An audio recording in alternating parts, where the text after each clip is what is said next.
Serenades and I have been performing for the past few months in Southern Florida, and this week we're actually in West Palm Beach Gardens area. Most of you already know that a lot of times we do our gigs on board a cruise ship, and for that format we usually do a 45-minute show. But for the Florida gigs, we actually had to extend our show to an hour and a half, a full 90 minutes, so basically doubling the show. So we've been rehearsing nonstop. We've been going over numbers over and over again. And this particular week, Amber actually came in to replace Renata, who was previously on the gig with us. And so we had to put Amber in all of the new material.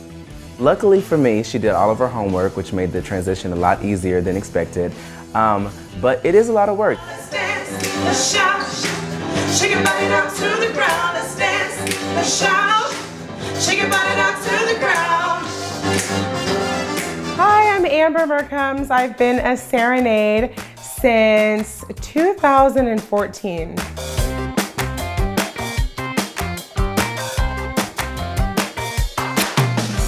It's been a little stressful.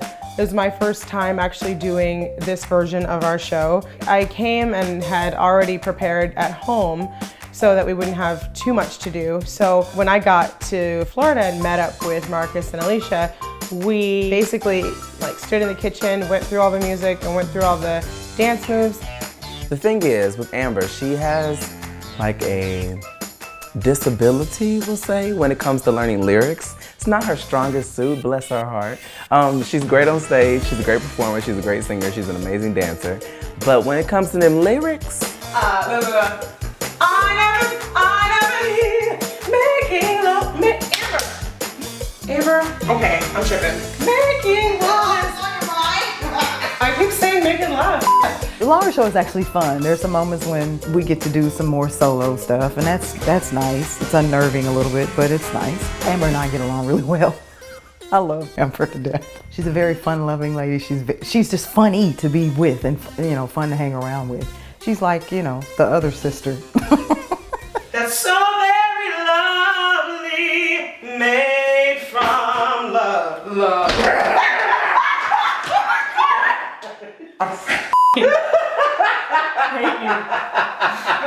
Practical jokes he plays on us. So much. I can't even look at you. Damn, that was scary. so being in charge or being the boss is not always the best thing. It's not always the easiest thing to do when you're working with pretty much family. But like any family, there are disagreements, there are arguments, there are conflicts, and one of my biggest pet peeves and reoccurring pet peeves with the ladies sometimes is their lack of punctuality. So in the morning, we run some errands to get ready for the week and to get ready for that day. And we've got to take the rental car back, and we have a lot to do before 4 o'clock. It's off on Motorcycle Boulevard right now. Where? No. I don't know where that is. How far away are you? We get very turned around when we're on our way to Enterprise. They're late. Surprise. They're always late.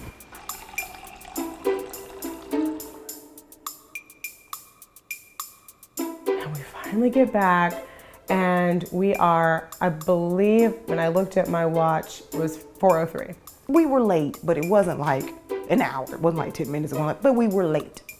And I knew walking in what that was gonna be like. We get in the car and it's silent. I don't even know how far we had gotten before Marcus mentions being late. This particular day, I was just fed up with it, and I really just wanted to stress the point of this is a brand, and what you do affects everyone. And at the end of the day, when it's a working day, I need that to be priority. And what's frustrating for me is that it normally seems to happen because you're not making punctuality or to show your priority when you make certain decisions, certain choices. And that's frustrating because then I can't win. Either I'm really nice and we're always late and we look unprofessional to the people that we're showing up to, or I'm an asshole to you all because I asked you to be on time for a job that I'm paying you for. Like, where do I win in that situation? Do you want to reply? Yeah, it's a question. I wasn't going to say anything to this. No. No. Amber, on the other hand, I'm like, okay, is this like the time where like you don't answer? Or like he asked a question? There's only one answer. It's to allow more time. Allow more time. Yes. Jesus Christ, are you? I just thought to myself, here we go. Don't get emotional because I did not bottle it up. This is not the first time I've addressed this issue. So don't say I feel attacked. And then of course I'm just like, my blood's like, my heart's beating, and I'm just like, oh, I'm not ever late. So now we're in a back and forth between these two. And then he says shooting back. I mean, it was just back and forth. I just wouldn't have stepped in that doggy do. I wasn't gonna do it. I mean, obviously it was fine after a while. I mean, after we got to the show and, you know, and it was like, that was that. Like, we never like spoke about it again.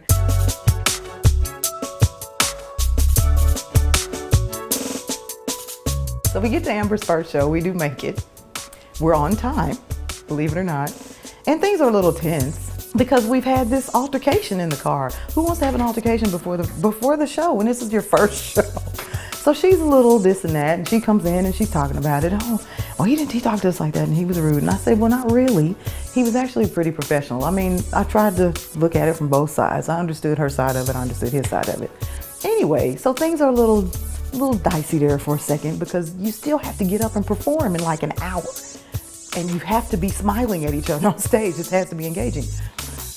Needless to say, we all are professionals when it comes to that. So we're getting ready to do the show.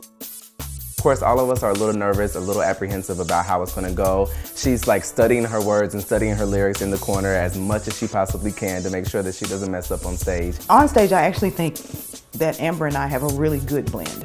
Her voice is really rich and powerful, and mine is a little bit brighter than hers, but they blend well, they mesh well together.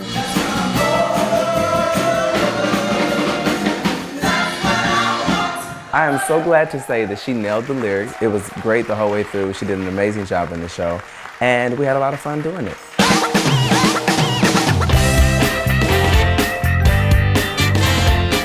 Marcus is the most fun to work with ever. I mean, to go to a sound check and laugh hysterically, but also get everything done under an hour, Marcus, like that's Marcus all day long. So the ladies went wig shopping because, you know, they have to do that from time to time to update the look. And so I decided to take part of the fun. Today we are at Coral Lakes in Boynton Beach, Florida. That's right, Coral Lakes in Boynton Beach. You know, it was on sale for $10, so why not? It's so funny, I think Bart, our bass player, was the first to arrive, and he honestly did not recognize me. That good lace front, honey. It made him look like Ashford from Ashford and Simpson, Nick Ashford. I woke up like this. I woke up like this. He's just whipping it back and forth. I wore my wig for all of rehearsal. We acted a little crazy during Natural Woman, Amber and I, and that's what we do. We have fun. Give it up for Marcus.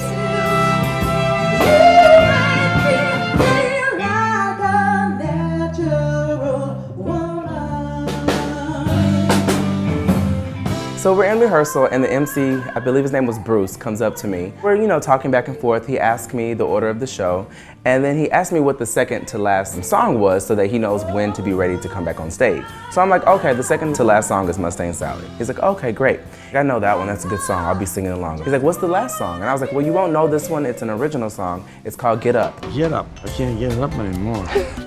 That's when they got medicine for that, don't they? He's like, yeah, I can't get up anymore. I was like, oh, okay. I was like, well, there's a pill for that you could probably take if you want some assistance. He's like, yeah, I tried the pill. I didn't swallow it right. I woke up with a sore throat. I love you already. This is my wife. He told some joke about penises that I don't remember at the start of the show, which is always a great way to start a show, right?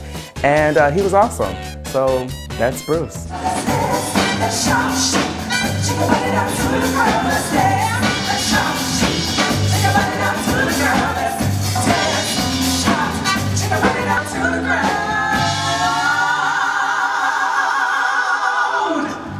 My favorite part of working with Marcus Terell and the Serenades is the feeling of family, and I say that and I mean that. I'm not trying to be cheesy. It's family, you know, at this point. And I love what I do. Like I love performing.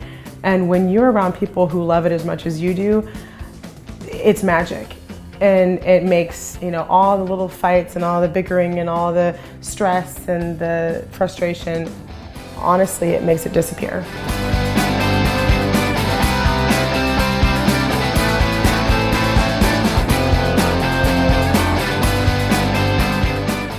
What's your favorite part about being with Marcus and the Serenades? Just being around my friends, honestly. Ah! Jeez! Oh my God! We're still on, by the way, everybody. Okay. So, anyway.